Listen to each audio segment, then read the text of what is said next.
Donc pour le PD3, je préfère faire les tracés en direct.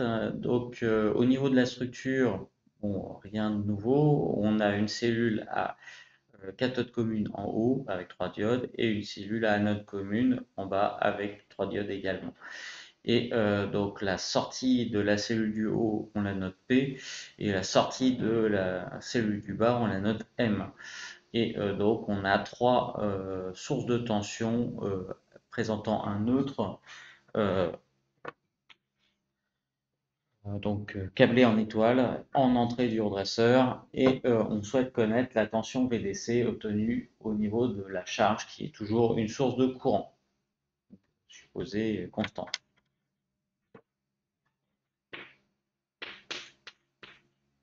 Et donc, il s'agit de déterminer la forme d'onde de la tension VDC au fil du temps.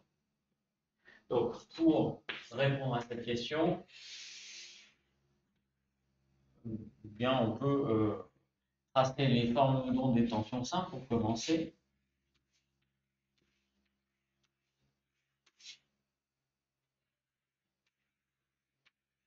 Et au tableau, d'ailleurs, on fera essentiellement ça. On ne va pas aller beaucoup plus loin, mais ça permet déjà de voir ce qui se passe et d'établir les équations nécessaires pour répondre aux questions que l'on se pose. Donc, θ égale oméga t, ça ne change pas. Donc, admettons que ça, ce soit une tension simple qui soit V1. Ici, on a la période complète de pi. Et donc, on peut procéder par identification. La deuxième tension, ça sera V2, déphasée de 120 degrés. Et la dernière, ça sera V3.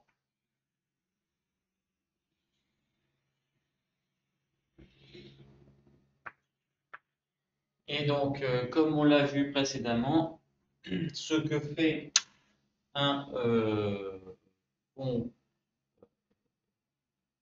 de manière générale, en tout cas une cellule à cathode commune ou à anode commune, c'est la sélection du max ou du min parmi ces trois tensions.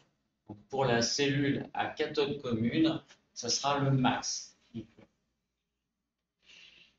potentiel du point P par rapport au point N, parce que ces trois tensions V1, V2, V3 sont données par rapport au neutre du réseau, donc on trouve la tension VPN.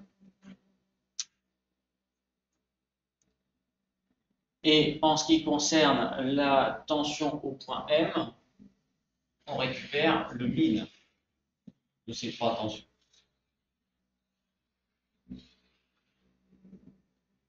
Et donc après, une fois qu'on a identifié ce qui se passe, ben c'est assez simple de déterminer quelles sont les diodes qui sont passantes dans la cellule du haut et dans la cellule du bas. Lorsque c'est V1 qui est appliqué en sortie, on sait que ce sera D1 qui sera passant. Lorsque c'est V2 qui est appliqué, on sait que c'est D2 qui est passant. Pour V3, on sait que c'est D3, et une fois qu'on a fait un tour complet, on revient à D1, et ainsi de suite.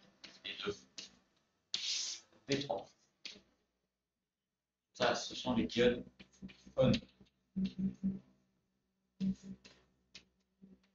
Et on raisonne de la même manière pour les diodes de la cellule du bas. Lorsque c'est V3 qui est appliqué, on sait que V3 est associé à la diode D6. Et la diode D6 va être passante sur cet intervalle-là. Ensuite, pour l'intervalle suivant, c'est V1 qui est appliqué au niveau de la sortie. V1 est associé à D4.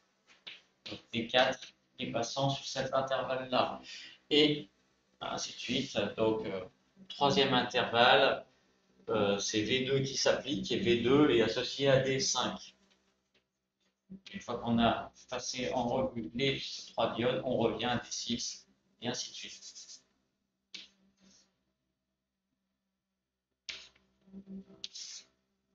Donc on s'aperçoit que la conduction des diodes du haut et des diodes du bas, à chaque fois, on a un tiers de période. Un tiers de période, c'est 2π sur 3. Par contre, ce dont on s'aperçoit aussi, c'est que les intervalles de conduction de la cellule du bas sont décalés d'un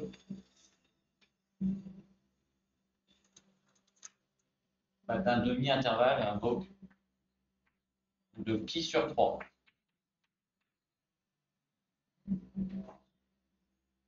Pi sur 3, c'est-à-dire 60 degrés, alors que le pi sur 3, c'est 120 degrés. Donc, en ce qui concerne l'expression de la tension VDC, VDC, c'est tout simplement VPN moins VMN. Donc, à chaque instant, il suffit de faire le delta entre les deux. Donc, le vert pâle moins le bleu, ça c'est VPN. VPM, pardon.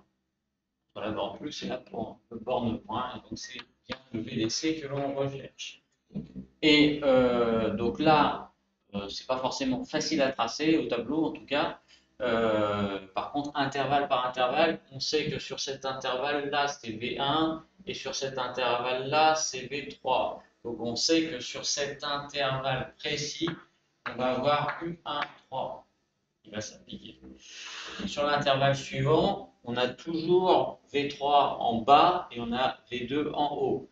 Donc sur cet intervalle-là, on a U2, 3, et ainsi de suite. Et donc chacun des intervalles dure 60 degrés. Donc on va avoir une tension composée pendant 60 degrés. Et il s'avère que la tension composée que l'on récupère est à son maximum. Chaque fois, on récupère le max des tensions composées disponibles. Et de manière symétrique par rapport au maximum. Or, on sait bien qu'une tension composée vaut racine de 3 fois la tension simple, donc la valeur faite de la tension composée vaut racine de 3 fois Vmax, Vmax étant l'amplitude d'une tension simple. Et on sait aussi que chaque intervalle a une largeur de 60 degrés, c'est-à-dire pi sur 3. Et comme on est symétrique par rapport au maximum, eh ben on sait que on va avoir pi sur 6 d'un côté, pi sur 6 de l'autre. C'est là que pour calculer le VDC moyen, il est judicieux de faire un changement d'origine des temps et donc de faire 1 sur t. La période en θ, c'est 60 degrés, donc pi sur 3. Donc on met un 3 en haut et un pi en bas. Intégrale de quoi? Et sur quel intervalle? Un intervalle qui va avoir une largeur pi sur 3, donc entre moins pi sur 6 et plus pi sur 6. Et sur cet intervalle-là, la fonction mathématique qui a son maximum à θ égale à 0, c'est un cosinus. Ça sera un cosinus θ dθ. Et au niveau de l'amplitude, l'amplitude c'est racine de 3 Vmax. Et donc, on peut sortir cette constante de l'intégrale. On a 3 racines de 3 Vmax sur pi. Intégrale de cos θ dθ pris entre moins pi sur 6 et plus pi sur 6.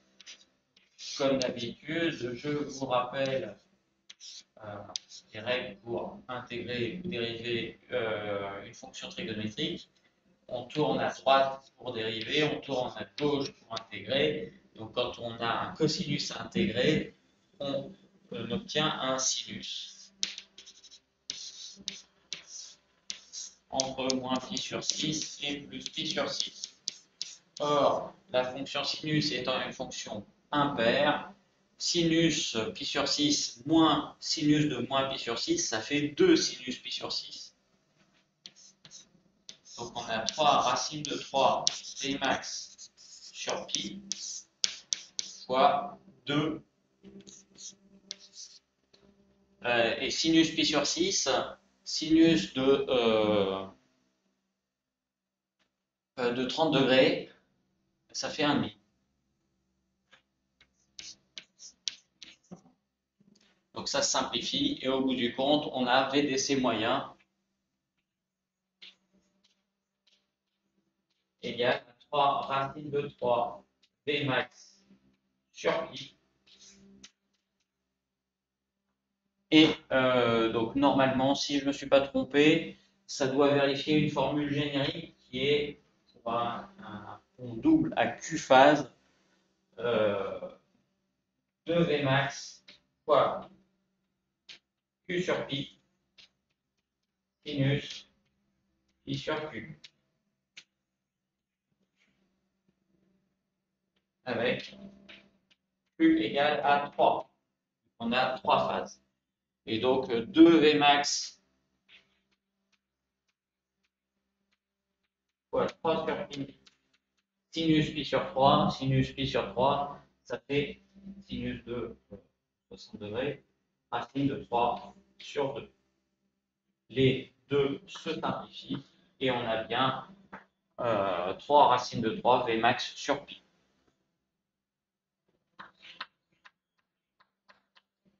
Et donc là, j'ai pratiquement plus de place. Et donc si on veut calculer delta VDC, crête à crête, ben, on sait que le maximum, c'est racine de 3 Vmax, et que le minimum, c'est racine de 3 Vmax fois cosinus en degrés. On est au minimum de tension au bord de l'intervalle d'intégration. Et cosinus 30 degrés, c'est racine de 3 sur 2.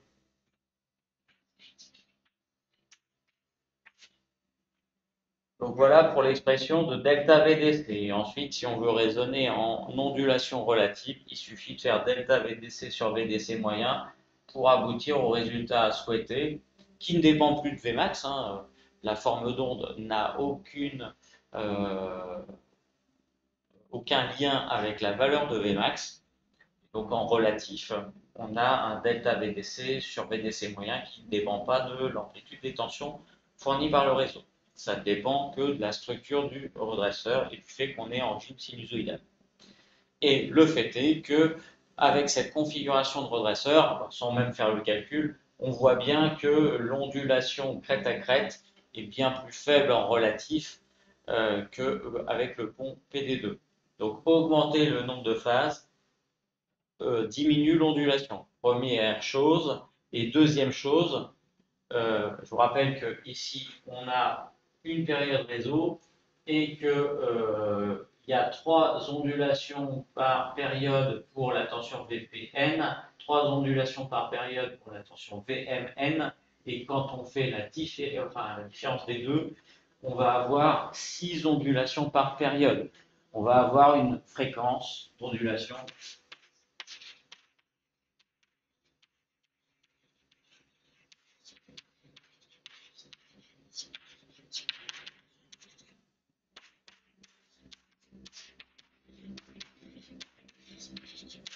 à 6 fois la fréquence du réseau. Donc non seulement l'amplitude des ondulations diminue, mais en plus leur fréquence augmente, ce qui facilite d'autant le filtrage qui aura lieu derrière. Donc c'est un pont PD3 en double triphasé. Donc le principe se généralise. Si vous avez un pont à Q phase, vous allez avoir 2 Vmax fois Q sur pi sinus pi sur Q en termes de tension moyenne.